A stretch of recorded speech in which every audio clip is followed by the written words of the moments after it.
Next बढ़ते हैं कि HB1AC क्या होता है और उसकी क्या जरूरत है, क्या अहमियत है। HB1AC के टेस्ट वो टेस्ट है जो आपके लास्ट 3 महीनों की एवरेज शुगर बताता है। जब हम नॉर्मल शुगर चेक करते हैं वो सिर्फ उस वक्त के लेवल होता है, यानी हमने अगर फास्टिंग चेक किया तो वो आज की फास्टिंग का था, अगर हमने नॉर्मल रैंडम चेक किया तो उस वक्त की रैंडम का था।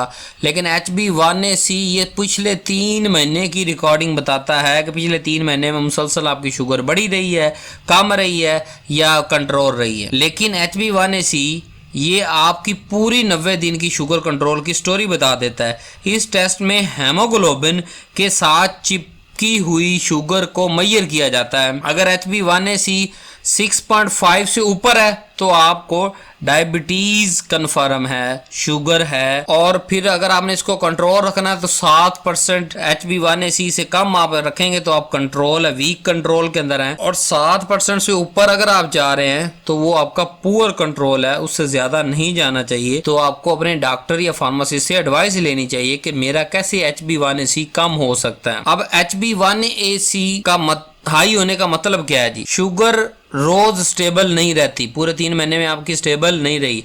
आपकी लाइफस्टाइल और जो मेडिकेशन है उसको एडजस्ट करने की जरूरत है। कॉम्प्लिकेशन के रिस्क बढ़ रहा है, सो आप सिर्फ ग्लूकोमीटर पे रिलाय मत करें। आप हर 3 महीने के बाद अपनी HB1AC की टेस्ट जरूर करवाएं। सो तीनों टेस्ट बड़े जरूरी हैं। हफ्ते में 2 से 3 दफा फास्टिंग घर के अंदर ग्लूकोमीटर होना चाहिए, आप कर लें। और उसके बाद रैंडम शुगर लेवल के कभी मतलब खाना खाया 2 घंटे होगा, कभी 4, कभी 6, कभी 10, कभी 12 आप रैंडम ब्लड शुगर से अपना चेक करवाएं। और 3 महीने के बाद आपने जो है ये HB1AC लैब के अंदर जाके चेक करवाना है कि पिछले 3 महीने का रिकॉर्ड क्या है। फिर 3 महीने के बाद फिर करवाएं, फिर 3 महीने के बाद फिर करवाएं, फिर 3 महीने का फिर करवाएं। 4 रिपोर्टें आपको पूरे साल की देंगी कि पिछला पूरा साल आपका शुगर कंट्रोल रहा है, बढ़ा रहा है, ज्यादा रहा है, कम रहा है। तो ये टेस्ट बढ़ाने का मकसद आपको ये था कि आपको पता हो कि मुझे क्या करना चाहिए।